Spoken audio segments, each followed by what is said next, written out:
Sifa Catamy at Pride in Azure, Westlands. Welcome to Story Corner. Even growing up, even in high school, I couldn't date any brown guy. You know, my dad was this brown guy. He looked like a Somali. Oh, so it was like a reminder of... I loved my father so much as a father, but I was sure I never wanted a husband like him. A tough childhood experiences might at times alter our perceptions to life. Millicent Wangari is a born-again teacher hailing from Limuru, Kenya. Raised by a widow, a last born in a family of 3, a wife and a mother of 2 beautiful girls tells her story. This is Story Corner. Looking so good. How are you? I'm okay, Sifa. Thank you for having me here. You're welcome. Okay. Anyway, to begin with, how was your childhood like? Maybe I should first say Millicent, like I've been introduced. I'm a born-again Christian. I'm a wife. I'm a mother of 2 wonderful girls. Okay. And and I'm also a teacher by profession. Wow. Yeah. So I was born here in Nairobi, but at the age of around 8, 9, we moved to Limuru after my dad lost his job due to health issues. So we relocated to Limuru. Okay. And having a dad who was sick, it meant that most of what they were earning was going to his medication. And so in Limuru, my mom started doing farming, somehow peasant farming. So she would grow cabbages, sell them, buy medicine, try and raise us. And my dad was diabetic. So along the way, he started having kidney failure, heart failure, blah blah failure. So yeah, it was not easy. It was quite stressing financially. Yeah. But for me as a kid, you know, I just love being a child is beautiful in a way, because for me, I felt that it was life and it never stressed me in any way. Yeah. So I would enjoy being around my father. I would take him around for strolls. Wow. And unfortunately, we lost him when I was in class 5. So from there now it was just mom raising the 3 of us. I have 2 other siblings. I have a sister and a brother. Okay. I'm the last one. Wow. So my sister was schooling. My brother was also in high school. By the time my dad died, my sister had just left high school.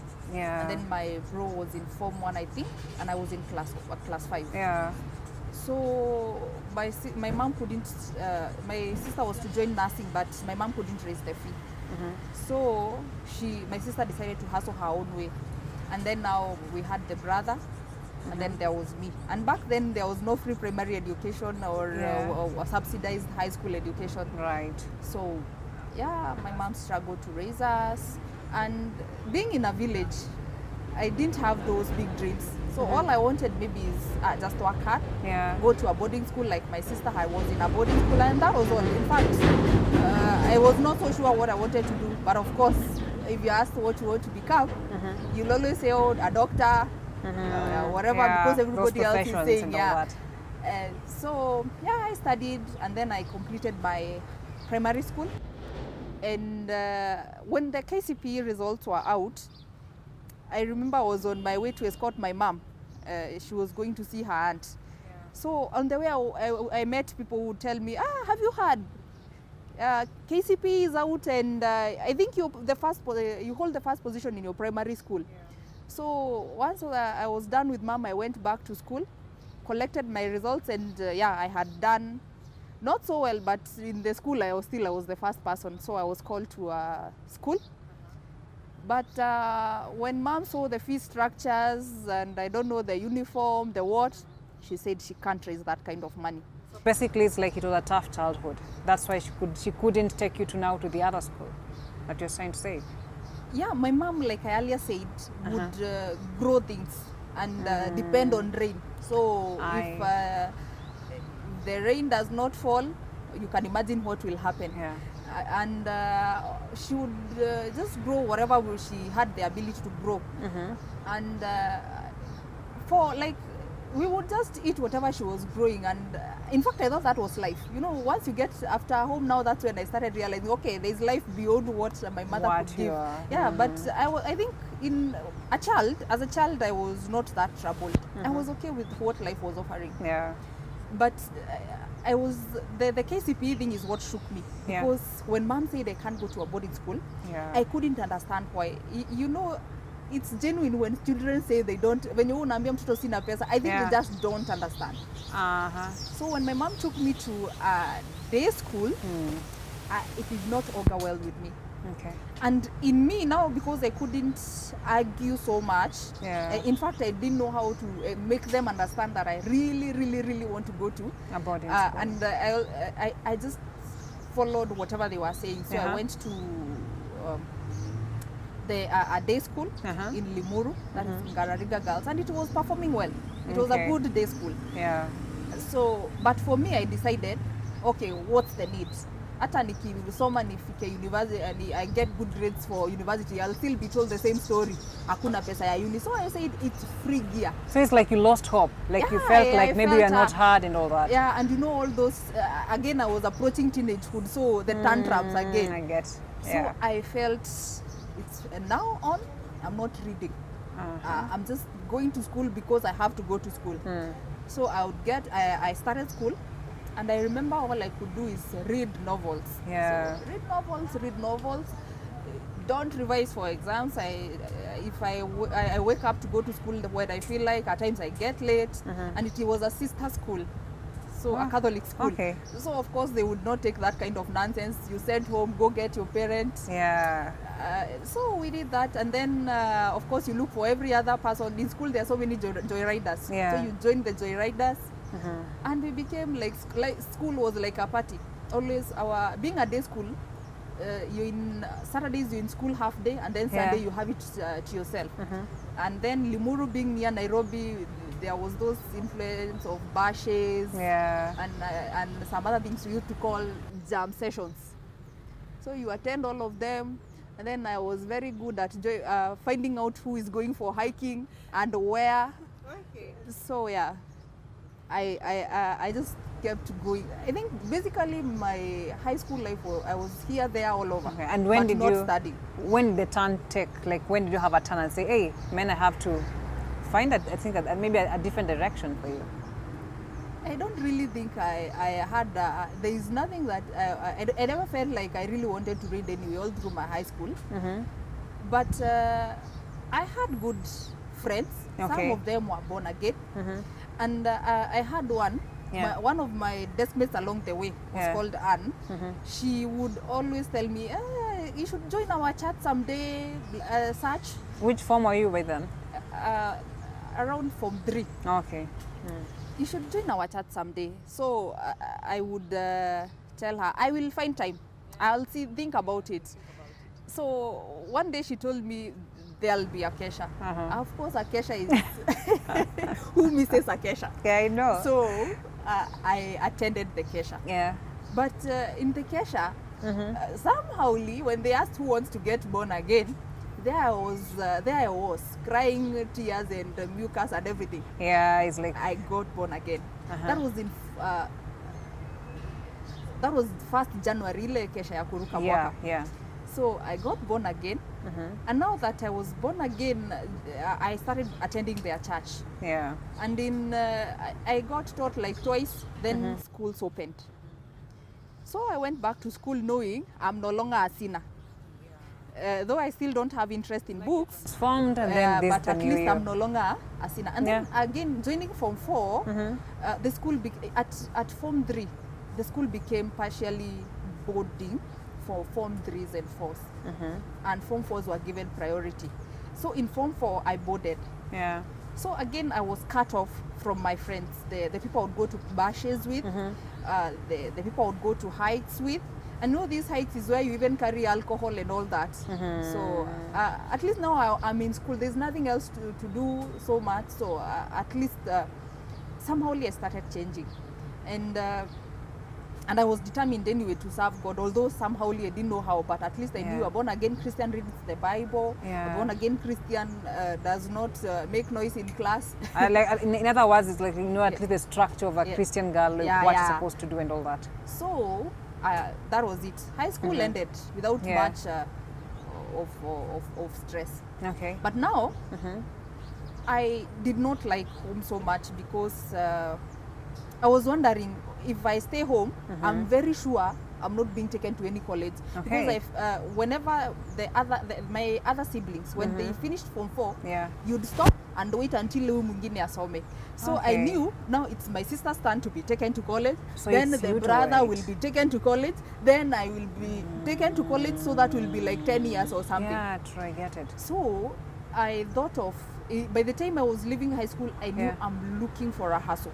Like you had actually made your mind, I'm done, I have to. My mind, I'm not staying in the village. I have to look for something to do, just to be out of the village, and also to be able to provide for my needs.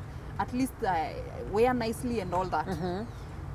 So and when I say immediately, I meant immediately. So by the time I was 2 weeks old after high school, I had gotten a job as a sales girl. Wow! Yeah, that's nice. So I started promoting. Back then, cell phones were not so common. I know the children of yesterday may not understand that terminology. That they are not that common, and there were many brands who were selling their SIM cards, promoting. So I started promoting a particular cell phone company. And as I promoted, when you're a salesperson, you interact with people. And then I was sent to Nanyuki. That is in Laikipia. Laikipia East, I was sent to Nanyuki. In Nanyuki, I made friends. I made friends in Nanyuki. And among the many friends, I made a boyfriend. That is 2 weeks after Form 4. 2 weeks after You've Form 4. You've gotten your job, and then you meet this guy. And then I'm in Nanyuki, and then I've made many friends. Interesting. And then there was this particular one who was all over on my case. And struck your heart. Back then I was not even sure whether the heart was struck, but the guy was so determined anyway. Okay. And along the way, we became friends. One thing led to the other. And by the time my KCSE results were out, I was married. Wait, that was a span of how many months? About 3. Back then exams will come out in March.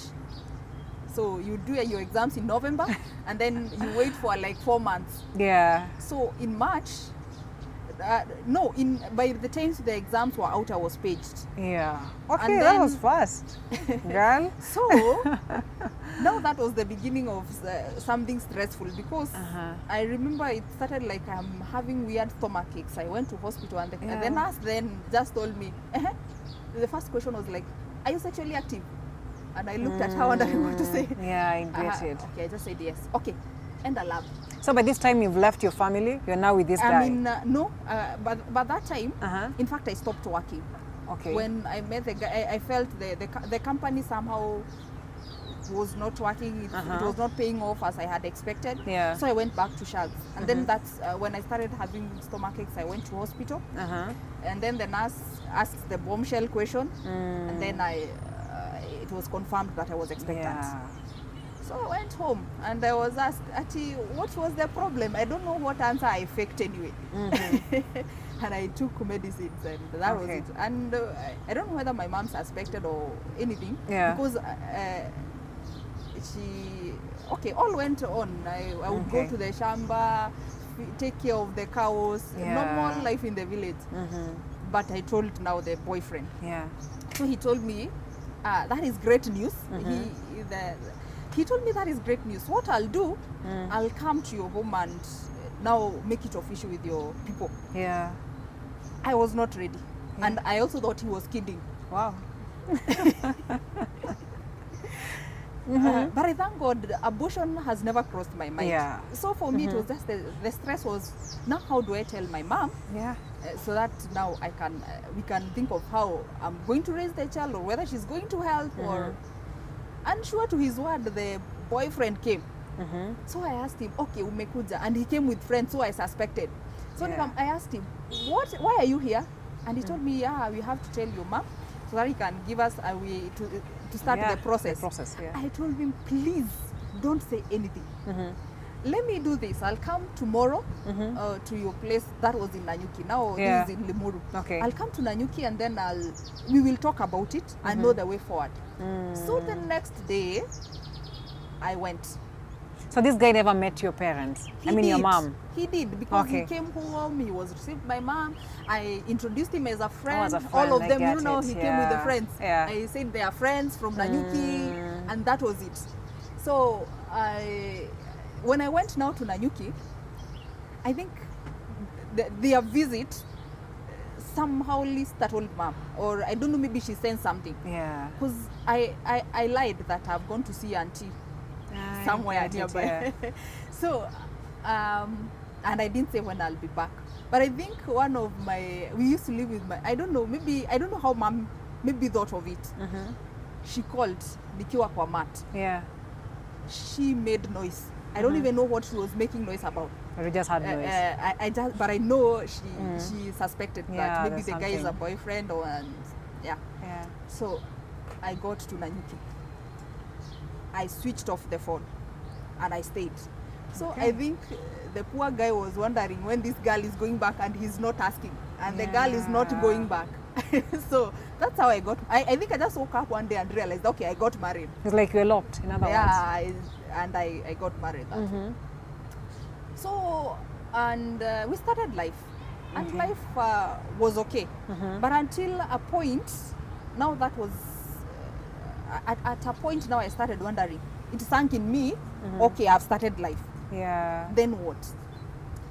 So, okay, I would, now he's my husband, he's still my husband, we're still married until today. So I started wondering, okay, is this really the life I wanted for myself? Yeah. And of course it was not. In terms of, I did not like that aspect of being bought for everything, matchbox, salt, nyanya, kitungu. And I have a loving husband who would literally buy clothes for me and everything, but for me I felt I needed to help. Because he also came from not a so well-off family. They also needed him there. I also would look at my mom and would feel I need to do something about her situation. And here I am expecting a child. Of which you are how old at this time? I was 18. At that time. Okay. So all those emotions in a way started taking a toll on me. Yeah. And by that I didn't know, maybe it was stress or whatever, but I would cry a lot.